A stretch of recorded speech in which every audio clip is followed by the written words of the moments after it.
మదనపల్లి గుట్టపైన నాగదేవత ఆకారంలో ఒక సరంగం ఉంటుంది. దీనిపైన కృష్ణయ్య తాండవిస్తున్నట్టుగా ఉంటాడు. అసలు ఆ సరంగం లోపల ఏముంది? ఆ సరంగం గుండా వెళ్ళేటప్పుడు హిరణ్యకశిపుడుని నరసింహస్వామి వధించే సన్నివేశాలు, భక్త ప్రహ్లాదుని కథను తెలిపే శిల్పాలు ఉన్నాయి. చివరిగా లోపల నరసింహస్వామి విగ్రహం ఉంటుంది. అసలు ఈ భక్త ప్రహ్లాదుడు ఎవరు? తన గురించి తెలుసా? తెలిసిన వారైతే ఓకే, కానీ తెలియని వారి గురించి తెలుసుకుందాం. భక్త ప్రహ్లాదుడు రాక్షస రాజైన హిరణ్యకశిపుని కుమారుడు. ఈ భక్త ప్రహ్లాదుడు విష్ణువు యొక్క పరమ భక్తుడు. కానీ హిరణ్యకశిపునికి విష్ణుమూర్తిని ఆరాధించడం ఇష్టం లేదు.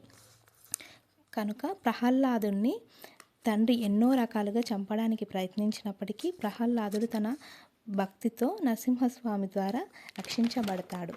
ఒకరోజు హిరణ్యకశిపుడు ఆగ్రహంతో విషం, అగ్ని, ఏనుగు సముద్రంలో పడేయడం వంటి అనేక ప్రయత్నాలు చేసినా నరసింహస్వామి ద్వారా రక్షించబడతాడు. చివరికి హిరణ్యకశిపుడు తన గర్వంతో స్తంభంలో విష్ణువు ఉన్నాడా అని గట్టిగా స్తంభాన్ని కొట్టగా నరసింహస్వామి అవతారంలో ప్రత్యక్షమై హిరణ్యకశిపుని వధించి ప్రహ్లాదుని రక్షిస్తాడు. ఈ కథ విష్ణు యొక్క భక్తి మరియు ధర్మం అధర్మం గెలుపుకి చిహ్నంగా నిలుస్తుంది. నా వీడియో నచ్చిందా? నచ్చితే ఒక లైక్ ఇచ్చి నా ఛానల్ని సబ్స్క్రైబ్ చేసుకోండి. ఉంటా మరి. నా వీడియో నచ్చితే ఒక లైక్ ఇచ్చి